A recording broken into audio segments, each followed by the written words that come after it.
Arbeit macht frei, el trabajo hace libre o el trabajo libera. Este escueto texto aparecía en las puertas de varios campos de concentración de la Alemania nazi. Esta podría parecer solo otra broma macabra diseñada por las SS de Himmler para someter a los miles de prisioneros que atravesaban esas puertas en dirección a una muerte casi segura después de semanas de trabajo esclavo, penurias y malos tratos. Pero nada más alejado de la realidad. Lo cierto es que no se trataba más que de seguir la tradición o ser fieles a la cultura, como dirían los alemanes, más arraigada del luteranismo germano. Se trataba de seguir las indicaciones dejadas por uno de los mayores antisemitas de la historia, Martín Lutero. En mis visitas guiadas, muchas personas me preguntan por qué los campos de concentración y por qué los judíos. En este vídeo trataré de dar una respuesta más o menos breve a esta cuestión.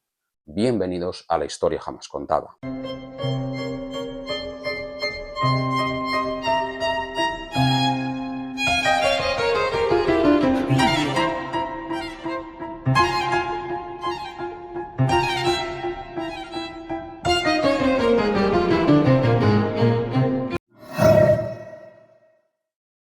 La reforma de Lutero supuso sin duda una revolución en el corazón de Europa.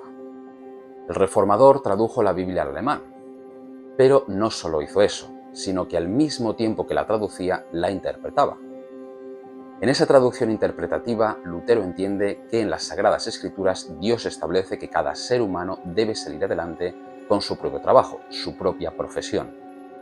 Al haber sido el hombre expulsado del paraíso, solo el trabajo duro puede devolverle a él. Por lo tanto, el trabajo es un camino a Dios, no un castigo.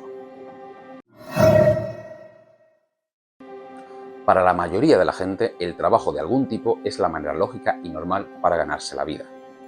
Pero en Alemania, en particular, no solo es eso, sino que es algo casi sagrado.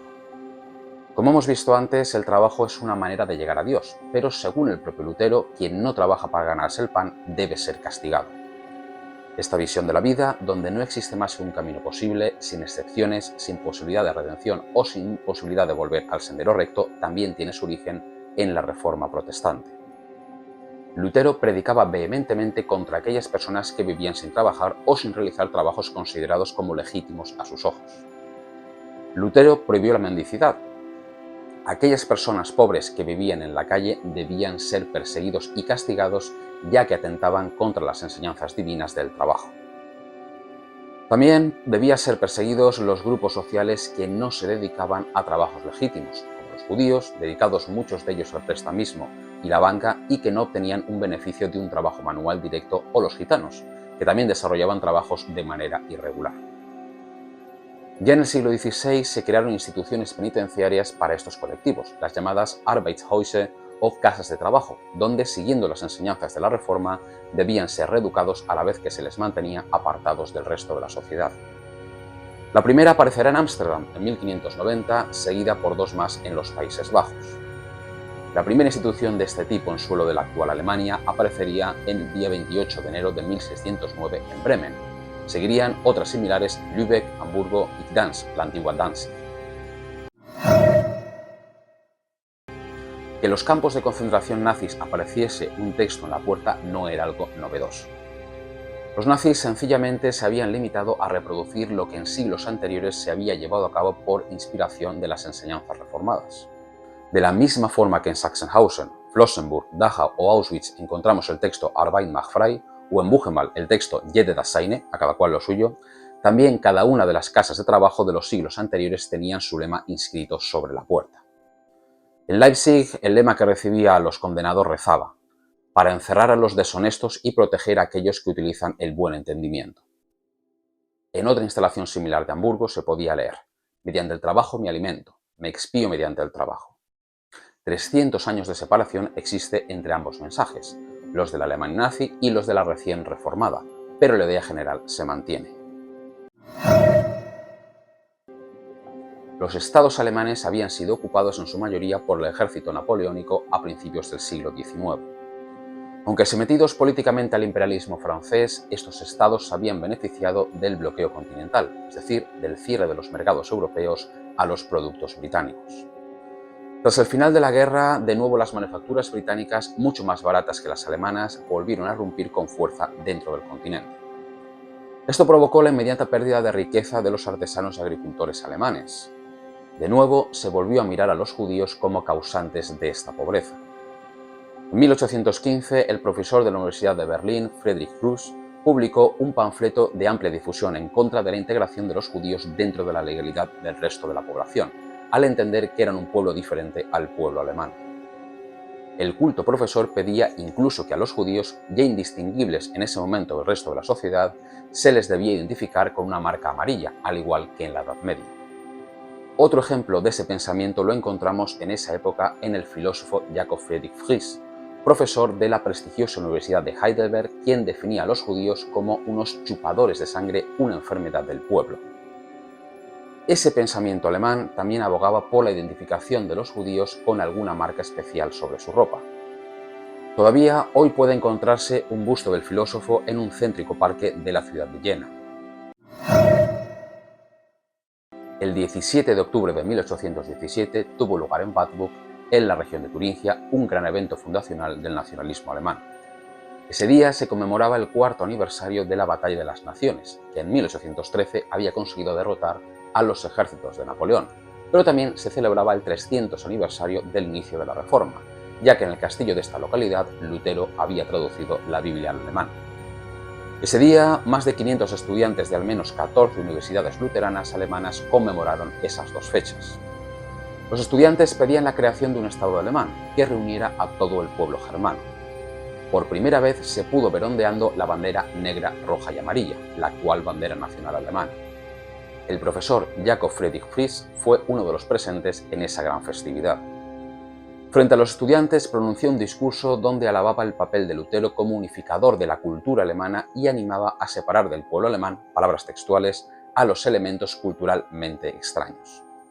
El historiador francés Étienne François ha descrito la fiesta de Wartburg como una mezcla entre una misa luterana con una manifestación política. Como colofón a la fiesta, los estudiantes y profesores allí congregados quemaron en una gran pira obras científicas y literarias que se oponían a sus ideales. En la noche del 9 de noviembre de 1938 ardían por toda Alemania centenares de propiedades de los judíos, sinagogas, comercios, viviendas, etc. Todo lo que les pertenecía fue saqueado y destruido. Esa noche también se detuvo a miles de judíos que fueron finalmente conducidos a los campos de concentración. Estos actos de barbarie nazi solamente encuentran un paralelo en la mentalidad popular en actos similares producidos durante la Edad Media. Pero eso es solo en las creencias del público en general. En Alemania no era algo extraño ni mucho menos algo antiguo. El 2 de agosto de 1819 se produjo un acontecimiento muy similar al de 1938. Todo comenzó en la ciudad de Würzburg, donde ese día, como en la Edad Media, se atacaron los lugares de la comunidad judía. Podía haber sido un hecho local, pero en los siguientes días y semanas se extendió por todos los territorios germanos, incluyendo Austria y Dinamarca, y llegando incluso al territorio polaco. Comercios, sinagogas y todo tipo de propiedades judías fueron atacadas y muchas de ellas destruidas. La motivación en este momento no era el odio por la diferencia de los judíos, sino que la razón era la oposición frontal a que esos judíos se integrasen legalmente dentro de la sociedad, algo que se había propiciado gracias a la ocupación francesa unos años antes. El 9 de noviembre de 1938 se produjo por toda Alemania la Noche de los Cristales Rotos. Esa noche, centenares de propiedades pertenecientes a los judíos alemanes fueron saqueadas, destruidas o incluso incendiadas. Muchas sinagogas ardieron y miles de judíos fueron conducidos a los campos de concentración por el simple hecho de ser judíos. 6 días después, el obispo luterano de Turingia, Martin Sasse, promocionaba la reedición de un conocido panfleto antisemita que Lutero había publicado allá por 1543. Con el título de Von den Juden und ihre Lügen, o Sobre los judíos y sus mentiras, el reformador alemán vertía toda su frustración sobre la comunidad judía que no había querido convertirse a su nueva fe. Publicado en Wittenberg, ese texto animaba abiertamente a la destrucción de los lugares sagrados judíos, a la quema de sus sinagogas y a la necesidad de obligarlos a trabajar de manera esclava, ya que hasta ese momento sus trabajos no habían sido legítimos. Lutero declaraba en este texto que todo el oro y las riquezas que poseen nos las han robado, y como colofón dejaba esto por escrito: tenemos la culpa de no matarlos. Estas ideas, que ya tenían casi 3 siglos de antigüedad en los años en los que estamos hablando, podrían parecer obsoletas y propias de otro tiempo, sacadas incluso de su contexto histórico. Sin embargo, en la Alemania nazi seguían más vivas que nunca. A la reedición antes mencionada de este texto por el obispo de Turingia se le añadió un prólogo de puño y letra del ministro protestante con el título Martin Luther und die Juden, weg mit ihnen, Martín Lutero y los judíos, fuera con ellos. El pastor decía textualmente lo siguiente: el 10 de noviembre de 1938, en el cumpleaños de Lutero, arden las sinagogas de Alemania. El pueblo alemán quebrará definitivamente el poder económico de los judíos en la nueva Alemania para que la bendita lucha del Führer por la definitiva liberación de nuestro pueblo sea culminada. En esta hora la voz del hombre debe ser escuchada, de la misma manera que la del profeta que en el siglo XVI primero comenzó como amigo de los judíos, quien por la práctica de su conocimiento, por la práctica de su experiencia y de la verdad, se convirtió en el mayor antisemita de su tiempo, el advertidor de los pueblos contra los judíos. Se distribuyeron más de 100.000 ejemplares por todo el país de esta obra. Podríamos argumentar que la comparación entre dos periodos históricos tan lejanos como el tiempo de Lutero y el periodo nacionalsocialista es un poco peregrina. Que aunque existen paralelismos, estos dos periodos no están interconectados de ninguna manera. Sin embargo, los propios nazis hablarán abiertamente de la herencia luterana como justificación lógica y moral para sus actos. En 1933, el año de la toma del poder de los nazis, se celebró en Alemania el 450 aniversario del nacimiento de Lutero. Como cada año, se celebró el día 21 de marzo de ese año el Día de Potsdam. Esa era una fiesta nacionalista tradicionalmente conservadora, donde lo más granado de la sociedad alemana se dirigía hasta la iglesia de la guarnición de Potsdam a rendir homenaje a Federico II el Grande de Prusia. Ese día, Otto Dibelius, jefe de la iglesia evangélica, pronunció unas aclaradoras palabras durante el sermón de la misa que allí se estaba celebrando. Aprendimos de Lutero que la iglesia no debe entrometerse en la violencia justificada del Estado, la cual éste está llamado a cometer. Millones de alemanes escucharon su sermón por la radio de aquel tiempo. Parecía que la visión luterana de la sociedad pasaba de la tradición luterana al nuevo nacionalsocialismo. De esa misma época tenemos otros ejemplos de unión entre luteranismo y nacionalsocialismo, como la comparación que realizó el historiador eclesiástico Hans Preuss en el texto publicado en el periódico luterano ese mismo otoño, haciendo referencia a una comparación directa entre Lutero y Hitler. Cito: Lutero comenzó su trabajo, esto es, la traducción de la Biblia, en el castillo de Wartburg.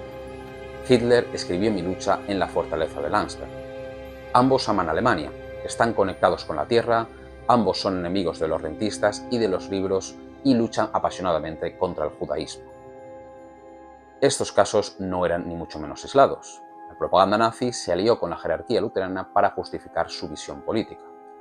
Durante estos años, los textos de Lutero fueron profusamente reimpresos y distribuidos entre la población, sobre todo los más radicales en contra de los judíos. Una de las obras maestras de la propaganda cinematográfica nazi es la película de 1940 Jud Süß, El dulce judío. Basada en la historia real de un judío, Joseph Süß Oppenheimer, banquero y prestamista del siglo XVIII, quien se ganó el favor del duque de Württemberg y lo convirtió en su ministro de Finanzas. En esta película se utiliza la tesis de Lutero de que los males de la sociedad los causan los judíos y por tanto sus sinagogas y escuelas deben ser quemadas, sus libros prohibidos y la comunidad expulsada de Stuttgart, donde se centra la película. La cinta está tan bien hecha que está censurada desde 1945. Solamente en espacios públicos controlados como en filmotecas o universidades es posible su reproducción y bajo previo permiso de las autoridades. Cuando durante los juicios de Nuremberg se acusó a Julius Streicher, editor de la revista satírica Der Stürmer, de propagar ideas antisemitas, el prominente nazi respondió ante los jueces fiscales internacionales de la siguiente manera: ha habido prensa antisemita en Alemania durante siglos, por ejemplo, un libro del Dr. Martín Lutero que se me ha confiscado. Seguramente el Dr. Martín Lutero se encontraría hoy en mi lugar en el lado de la defensa, si ese libro se hubiese tomado en consideración por los acusadores. En ese libro, Los judíos y sus mentiras, escribe que los judíos son hijos de serpientes, que sus sinagogas deben ser quemadas y ellos destruidos. Tras la Segunda Guerra Mundial, el exsecretario de Estado de Roosevelt, Henry Morgenthau, advertía en su libro Germany is Our Problem de que el nazismo había sido la máxima expansión de lo alemán y que, si se permitía que Alemania sobreviviera como país después de la guerra, era muy probable que antes o después volviese a cometer actos similares a los realizados durante el periodo nazi. Según los datos aportados por la Biblioteca del Holocausto de Viena, alrededor de 100.000 personas fueron condenadas por los actos cometidos durante el periodo comprendido entre el 33 y el 45 en todos los países que pertenecieron al Tercer Reich. Podría parecer una gran suma, pero si por ejemplo lo comparamos con los 8,5 millones de miembros del partido nazi en el 45, supone el 1,17% del total. Aunque también podemos comparar esta cifra con los miembros de las SS, que a finales del régimen suponían en torno a 1,5 millones de personas. En este caso, y esto ya solo a modo de referencia, ya que los condenados pertenecían o no a las SS, la cifra de condenados alcanzaría el 6,6%, un dato que da que pensar. Si quieres profundizar un poco más en el tema, te dejo varios enlaces a libros en la descripción del vídeo. Muchas gracias por verme y hasta la próxima.